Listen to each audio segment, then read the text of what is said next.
Assalamualaikum warahmatullahi wabarakatuh, teman-teman sekalian. Alhamdulillah kita bisa bertemu lewat channel yang sangat sederhana ini. Mudah-mudahan nikmat iman, Islam serta kesehatan selalu diberikan Allah kepada kita. Intinya adalah bermaaf-maafan. Makanya di hari raya itu spanduk-spanduk selebaran itu bunyinya mohon maaf lahir batin atau bermaaf-maafan. Biasanya seperti itu. Nah, kita sudah menyiapkan dua kitab yang akan kita kaji dan kita mengaji. Yang pertama adalah Sulam Is'atur Rafiq, syarah daripada Sulam Taufik, karya besar dari Habib Abdullah bin Husain bin Thohir bin Muhammad bin Hashim Ba'alawi, ini sangat terkenal. Nah, di sana disebutkan bahwa sesungguhnya kalau kita bicara esensi dari Idul Fitri itu adalah bermaaf-maafan, maka itu adalah bagian dari taubat.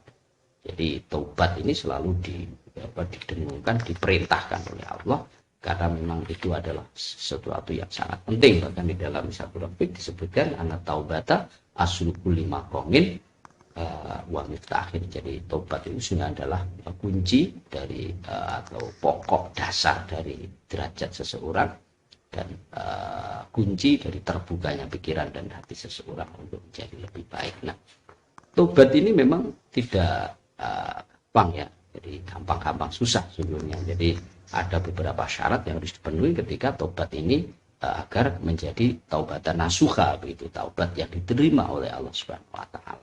Coba kita baca saja di dalam Is'atur Rafiqnya syarat-syaratnya. Jadi syarat pertama adalah al-awal an-nadmu. Yang pertama dia harus menyesal.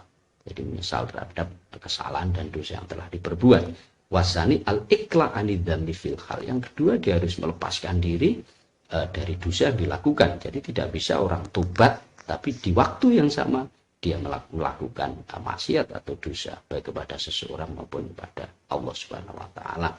Wasalis al-azmu ala alla ya'uda ilaiha. Jadi yang ketiga, dia berjanji untuk tidak mengulangi. Jadi tidak melakukan hal yang sama. Jadi berjanji dulu. Nah, entah nanti kalau terulang ini lain, beda. Yang penting dia taubat nasuh, harus betul-betul berjanji tidak mengulangi. Warobe dan istighfar yang bermanfaat ini dia harus minta ampun kepada Allah Subhanahu wa taala. Nah, wa in kana dzambu tarka fardin au tabi'atan li adamin qadawu. Kemudian kalau dosa ini berkaitan dengan meninggalkan kewajiban pada Allah, maka dia harus mengqadai. Ini meninggalkan sholat apa? Diqadai. Dia pernah meninggalkan kewajiban zakat, diqadai, jadi disauri. Atau kalau dia mempunyai kesalahan hakul adami, maka dia harus mengqadai. Jadi hutang. Jadi tidak bisa orang kemudian tobat tapi punya utang, ya tobat aja, istighfar aja, tidak bisa. Jadi untuk diterimanya tobat dia harus qadai, menyauri hutang itu. Awis tardoh.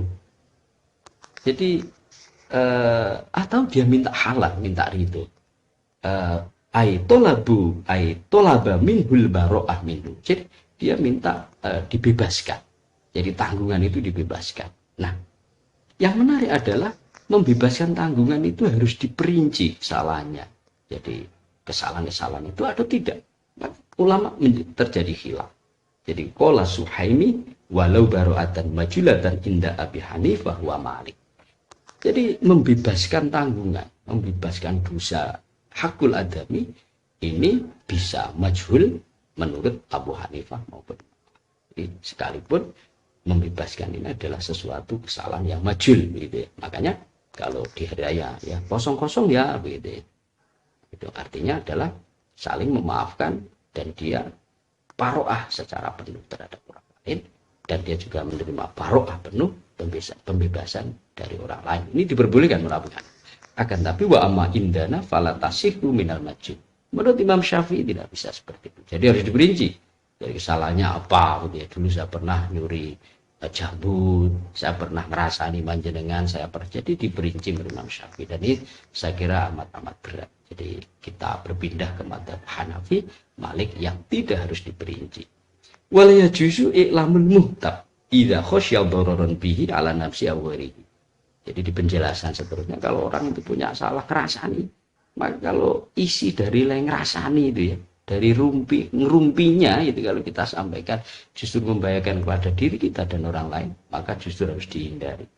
Kemudian dilanjutkan wa mahalut tawakuf alal istirda wal istibra malam yahsya ziyadata ghaidin au tahrika fitnatin.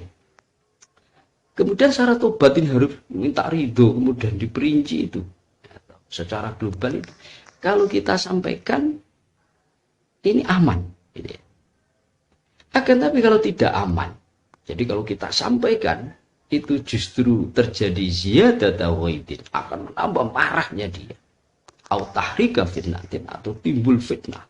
Jadi umpama kita cerita itu tentang kita pernah menggoda istrinya, mau begitu ya. Nah, untuk bila minta nih. Nah, ini pasti kalau kita sampaikan tentu dia akan marah, bahkan kita bisa-bisa didolimi begitu. Maka ini tidak perlu. Jadi sehingga wa illa bi an khofa dororon ala nafsi awwarihi falyarhab ila Allah taala ayyardiyahu anhu wa yubsirul istighfar lah. Jadi kalau itu kita sampaikan justru akan bahayakan pada kita, maka falyarhab, kita mintalah kepada Allah agar Allah ini meridhoi kita, sekalipun hakul adami. Kemudian dia memperbanyak istighfar. Jadi itulah syarat-syarat dari taubat yang berkaitan dengan silaturahim dan halal bihalal di hari raya. Ghuraba, ghuraba, ghuraba.